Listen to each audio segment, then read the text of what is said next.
Hello everyone, I'm Julian. I'm product manager at Fluffy Fairy Games, so we're a company based in Berlin, Germany. Yeah, we have one title out, it's Idle Miner Tycoon. Currently have about 20 million downloads, so it's running pretty smooth. And yeah, we started developing it, it was July 2016, and 1 year afterwards we finally implemented LiveOps. So what we did was live events. I don't know who's familiar with our game, so basically you have mines, and our LiveOps is basically you have an event mine which you can play for a limited time. And so when we first did this, we basically hooked up with PlayFab, created our backend, everything that we needed for it. And what we did was like, when the event started, we sent out a push note to all our players. It was like, hey guys, the event started, you can join now. And what we didn't think of was like the huge amount of players who actually waited for it and wanted to start right immediately. So what we saw on our dashboard was like a huge amount of logins, and it just exceeded the limit we had. And what followed was a lot of timeouts and a lot of hateful mails from our players, which were basically, hey, I want to play the mine, it doesn't work, you guys fucked up, please do something about it. And so basically it was like our first experience with LiveOps, and yeah, basically we failed with it. But what we did then for the next LiveOps, we always mention to PlayFab when we start a new event, so they can actually prepare the back end for the right scaling. And what we also do to solve the problem is when you send out the push notes, not everybody gets it at the same time. So what we do is like first all our Android users get the push note, and then about half an hour later all our iOS players get the push note. And that's basically how we solve it now. We still have like a huge amount of players when an event man starts. And yeah. Another thing we added is like we have 1 week in advance, we tell the players that when the event man will gonna start.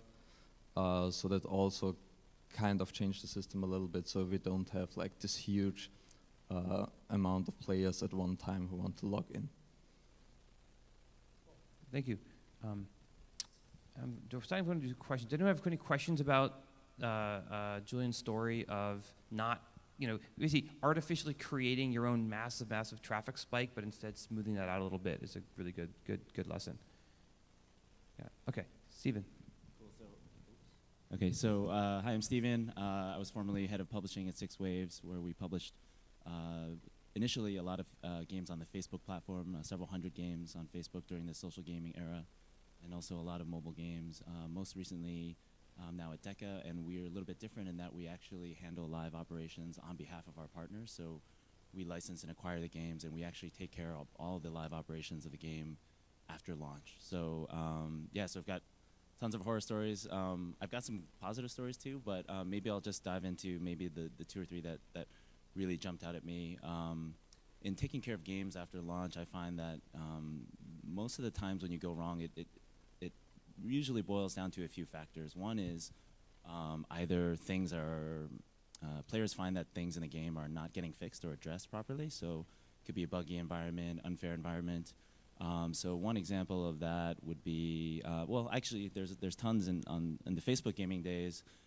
Facebook would constantly be tweaking the virality of the platform. So, back in the day, it was very spammy. You can send a ton of invites, and then they'd all of a sudden switch things off, which would really change, how the game operates. So you'd have a lot of players all of a sudden just revolt or, find ways to go to other games. And basically, I think making sure you fix the bugs in the game is quite critical. So we had at least 1 or 2 games where we were working with a developer partner, and they had multiple versions of different games, and so they felt that bug fixing was a very low priority. We kept kind of harassing them to fix these bugs, and eventually players just kind of ran out of patience, and they left. And the dangerous thing about pissing off your most passionate players is that they love your game a lot, but they also are so passionate that if they're fed up, they're really fed up. So your top players, your top whales, in a lot of cases will actually leave, and they'll bring the people in their clans or their alliances, their groups with them. So if you're not really taking care of your players, it's actually pretty bad. And you can see that not only on Facebook games, but more recently with, let's say, Kabam's Contest of Champions, they had a player revolt. Scopely's Walking Dead, Road to Survival, they had a player revolt as well. The second example that I would have would be changing like the economies of the game. So for example, as publishers, a lot of, I'd say the larger publishers are very, very data driven, and they notice that with certain tweaks to the game economy, if they're running sales, they can see the corresponding spikes in the revenue, and so they kind of go to that well a lot and really try to squeeze the players dry, which is something that players definitely don't respond well to. So when we look at LiveOps, we think it's really important to try to balance that out and not really look at the numbers, but also finding that right balance between keeping the game healthy in terms of revenues, but also keeping the players happy and satisfied. So, yeah, it's quite critical to do that. So what we noticed in publishing mobile games at 6 Waves is that players are so savvy about what you're doing in the game that they'll actually play multiple versions of the game. So we were publishing a strategy game in Hong Kong and Taiwan, and as well as Japan, but then we found that players would actually install and play multiple versions of the same game to try to figure out which versions of the game have better probabilities for gacha, for the most powerful characters. And so if they notice that we're not abiding by the same probabilities or the same rates for sales and discounts across one region, they'll let us hear it and basically say, what the hell are you guys doing? We're going to take everyone and leave and play this other game. So again, they're very, very vocal because they love your game, but then they also won't put up with any crap, right? So yeah, that's really something you have to be very, very careful of. Related to that, there's actually a publisher that I was speaking to last week, and they actually took a game that we were very successful with in Japan, and they reskinned it, tried to launch it in the West. The game is proven, it was very, very successful, but they did a really bad job with how they launched the game in LiveOps. So the mistake that they made was they actually, when the game was first launched, they basically gave the employees of the developer really all the best stuff, high-powered items and the best characters, and so all the employees were really excited, and they joined. They had the most powerful guilds.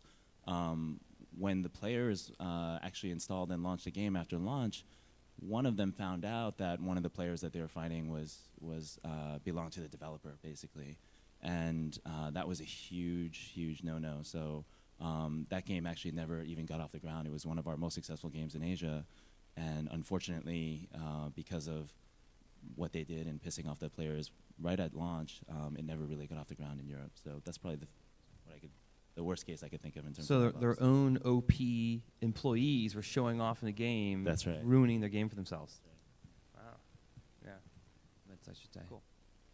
So, okay, I'll give my own story. This one's from PopCap, and it's actually Plants vs. Zombies story. So it's not quite a live game because it was actually premium, but I think it's a really relevant story, which was we'd soft launched the game, and we're doing a lot of internal data and research and gathering telemetry, and we realized we had a huge education problem.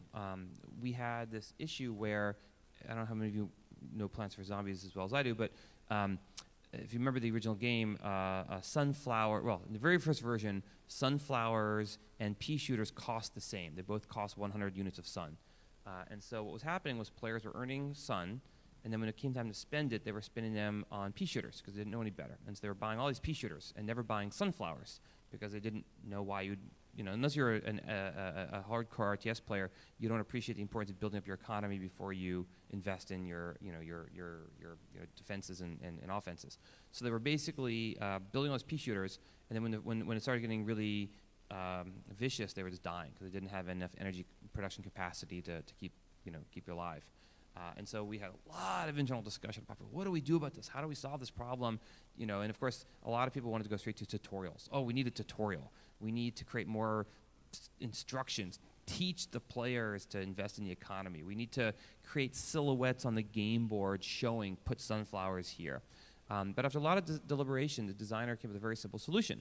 They changed the pricing. They made the sunflower 50 units of sun, and they made this pea shooter 100. And they started off with I think 50 units of sun, and they also started off with the pea shooter being unavailable, like uncharged, and it takes time for it to become available. So right away, you want to spend money. The only thing that's lit up that you can spend money on is the sunflower. And so you buy a sunflower, and that exhausts you. Now you're down to 0. And then as you earn sun, you get up to 50 again, and boom, it lights up, and now that's the first thing you're going to click on. You click on that, and now you got another sunflower.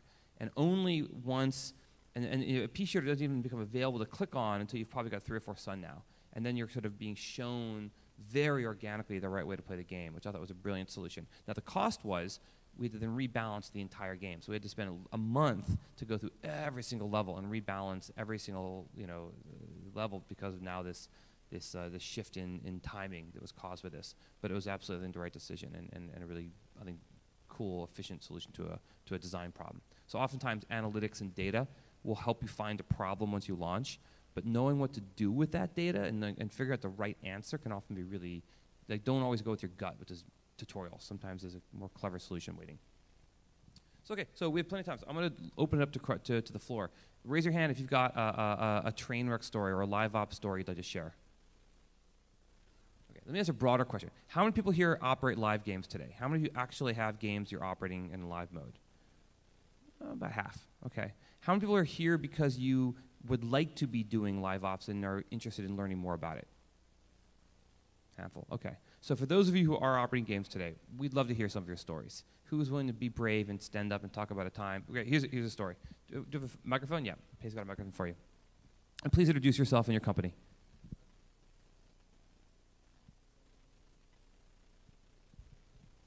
Oh, Phil from MobilityWare. Not a train wreck per se, but we ran an in-app message saying, click here to get free coins today. And there was a comma missing in our back end, so people didn't get anything. And so then we had to spend time figuring out everyone who was targeted for the message yesterday, the next day, to then give them more coins than we promised them the first time. So that was pretty bad. Yeah, I mean, wasted time. I was actually chatting with one of our customers just yesterday, and they were saying that in their experience, building backends is hard and making the servers work is hard, but 90% of the time when there's problems, it's not usually your backend engineering code, it's usually a configuration problem. 90% of the time when there's a problem with LiveOps, it's a data issue or it's a configuration issue. And oftentimes it's because your LiveOps teams are often not necessarily your programming teams. Oftentimes maybe they're running scripts or maybe they're just trying to use UI, and it's a configuration issue. So thinking about how do you protect them and how do you test the deployment of a game before you actually launch a new event or a new thing can be really huge success. I have a question for people in the audience or any of you guys. Oftentimes when you think of LiveOps, you also think about events that you're running in the game. Do you guys have any examples of maybe either ones that you've run or that you've seen in a game that maybe just weren't really good events or were not very well received, for example?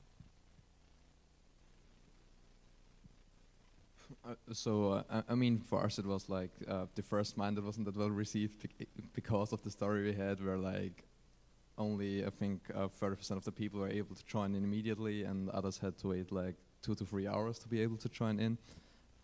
So that wasn't that well received. But for the future events, where we fixed that problem basically, I think everybody was happy about the events. It was just like fun to play.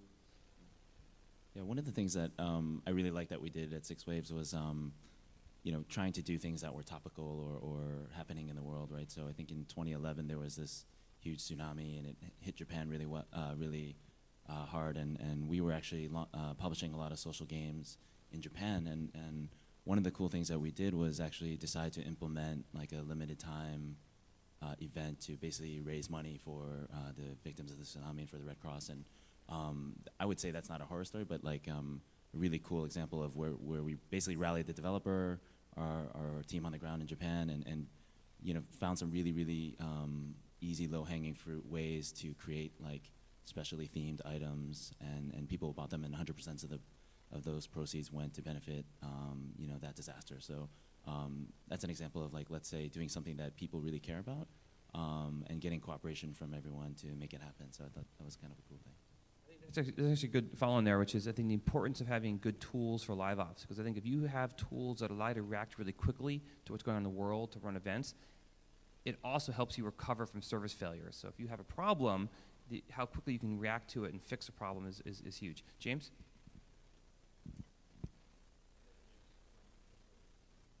James from MobilityWare. I've noticed that a lot of when we're launching new products, We often find bugs, no surprise, and usually we find them in QA. More often we find them in geo-beta, and so because there's certain classes of bugs that are really hard to find until you're at scale, and a lot of times when we talk about operating at scale on backends, we think of like server load capacity, and we use a backend as a service that kind of takes care of that for us, but there's oftentimes subtle design issues in the game where until you've tested a tournament with the right number of players, you never encountered the certain problem. And so in all our QA, we never find a bug. Once we go into Geo, we find the bug in Geo. And I tell the team, like, that's okay, that's what Geo's for. Geo is awesome, we get live data from real players. But once we get into LiveOps and we're doing like these unique events, the game's already live worldwide, and now we're rolling out a special event, and we're like offering this special sale that Phil was talking about where you get a discount or something. It can be harder to test those special events you're running. And I was curious if people have testing strategies when they're running events, and like I assume best practice is like send the test message to yourself, have a small cohort that you send the message to, and make sure it works. But I worry about those subtle bugs that are hard to find until it's really at scale, and kind of like when you were saying you invite a lot of players to join, and that's when. So does anyone have strategies for testing live events, but doing it in like a small geo? Do you target a segment of users, or how do you kind of beta test your live events? Yeah, I guess for mobile, it's really, as you described it, really challenging, especially if you're looking at geos where there's a lot of device fragmentation, a lot of Android handsets and things like that. So sometimes there's no way around it. We just try to find people that can help on the QA side of things. They have all the devices already, and they have the manpower to actually try to run as many different scenarios as possible. And there's that's a little bit more cost effective and trying to be a little bit more thorough and rigorous, as opposed to just trying to do it among friends and family, right? Which we've also done before as well. But sometimes you have to really kind of do a cost benefit analysis and think, hey, you know what, like better safe than sorry. Let's invest the cost of getting a really professional QA partner on board to help with that and make sure we iron out those bugs. I think the other thing that you can also do is even if you're doing a test in a certain geo, you have to make sure that whoever's collecting feedback has a clear, I guess, direct channel of communication to your development team. What happens a lot, where I see a lot of developers or publishers fail, is that they've got a CS team that's remote. They're not necessarily talking to PMs or people that are really looking after the game, and so those bugs may or may not be escalated or communicated properly, where they will get fixed and addressed in a timely manner. So one of the things that's worked really well for us at DECA is that we're communicating directly with the players. The PMs are actually in chat groups and forums directly with the players and gathering their feedback. So that also gives the players a feeling that you really care about the product and that you're really hearing them out. Another thing that may be interesting is you think about the kinds of problems you find when you launch a new event. Oftentimes the most dangerous is when your economy gets screwed up. So I was talking to some friends at another game studio, I can't remember which one, and they were telling me this time when they didn't have great analytics tools. So their analytics were delayed. They didn't have like real-time analytics. It was like 24-hour delayed. And so they launched a new event, and they thought it was going really well until they learned 24 hours later that because of a configuration issue, they've basically been flooding their economy with too much currency. And like their game never recovered. I mean, basically, that one event so ruined their economy and allowed so many players to sort of OP themselves that they didn't have the ability to like easily roll back and reset the economy, because if they had, they would have basically pissed off. And then you were just kind of screwed, because now you're either you're going to piss off your best, most active players by taking things away from them you've already given them, or you've got to completely rebalance your entire game from that point forward, forever, which is really hard to do. It's just really hard. And so one way to mitigate that is make sure you have real-time analytics that can show you your currency and sinks, sources and sinks. And so you can basically stop an event midway through or rebalance the event on the fly, as opposed to letting it continue running and ruin your game's economy.